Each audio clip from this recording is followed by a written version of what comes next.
Minutos do segundo tempo, babando na gravata, desesperado, não conseguindo mais correr. Por quê? Eu ainda não consegui entender o porquê do Lázaro escalar um time.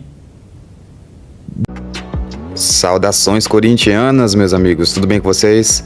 E o jornalista Chico Garcia rasgou o verbo no seu canal no YouTube e surpreendeu toda a torcida do Corinthians. Assiste o vídeo aí até o final, fiel torcedor. Era sempre o mais do mesmo, o time estava desorganizado, está muito distante daquela evolução que a gente viu no Campeonato Paulista, que eu sei tinha o Renato Augusto, mas tinha um modelo ali. Eu já não sei mais qual é o time do Corinthians.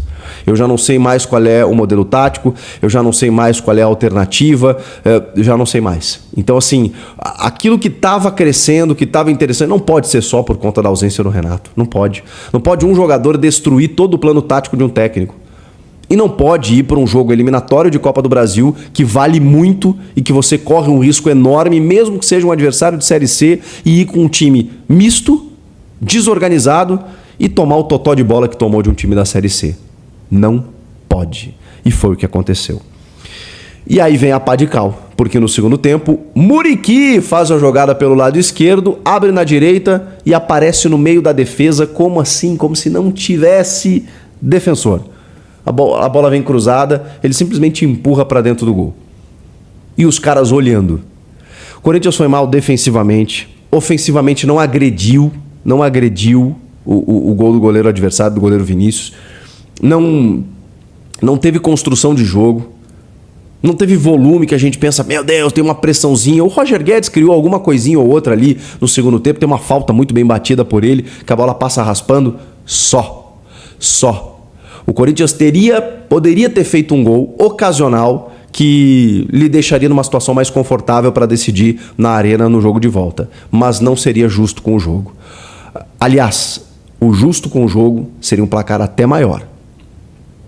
Saiu barato. Imaginava que o Corinthians fosse descaracterizar a sua equipe, talvez imaginando que fosse ganhar de qualquer forma, ou se classificar de qualquer forma, ou, sei lá, desprezando completamente essa competição.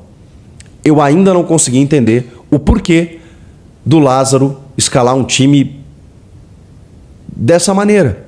Ele já não tinha o Renato Augusto. E aí a gente ficou quebrando a cabeça. Qual será o substituto do Renato Augusto? De que maneira o Lázaro pode jogar? Seja com dois volantes ali, Maicon e Fausto Vera. Ou quem sabe colocar o Matheus Araújo. Ou Paulinho por dentro e tudo mais. Eu confesso pra você que eu não consegui entender o Corinthians. Algumas coisas eu entendi, tá? Mas outras eu tive dificuldades. Por exemplo, qual foi a função do Paulinho? O que o Paulinho executou no jogo? E eu não quero determinar aqui que o Paulinho não serve. Porque a gente, inclusive, elogiou o Paulinho em jogos recentes. Porque ele vinha entrando bem, ele tem liderança, ele é um cara que pode agregar por algumas virtudes que sempre o acompanharam, mas que já algumas outras não o acompanham mais.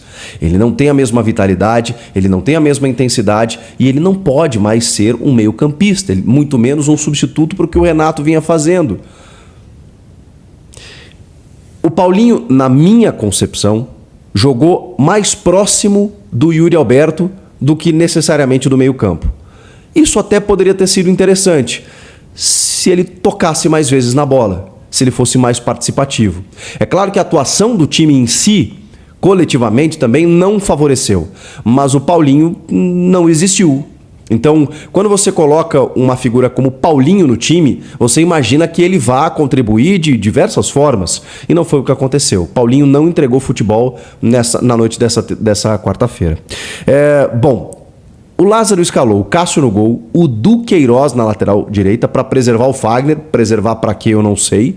O Corinthians começa o Brasileiro no fim de semana, mas primeira rodada ainda, sendo que é um jogo que difícil, tem calor, tem um estádio lotado, uma torcida apaixonada, várias adversidades que você precisa enfrentar e voltar vivo para casa, né, para poder, enfim, ou com uma vitória, ou um empatezinho, quem sabe, né, uma maneira mais tranquila de decidir a sua classificação, pensando em chegar nas oitavas de final da Copa do Brasil, uma competição extremamente valiosa, porque vale muito dinheiro isso.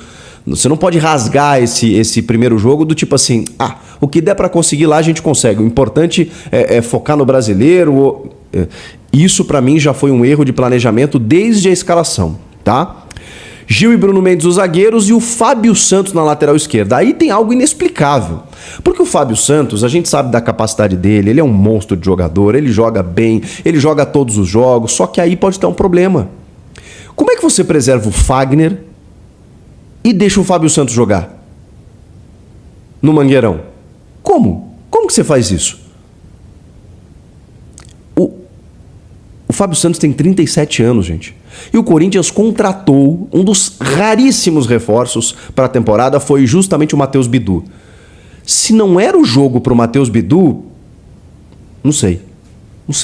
Por que, caramba, o Fábio Santos foi titular nesse jogo? E aí sofreu, né? Sofreu. Não teve a mesma regularidade, o time não jogou nada, ele sofreu na recomposição, sofreu defensivamente.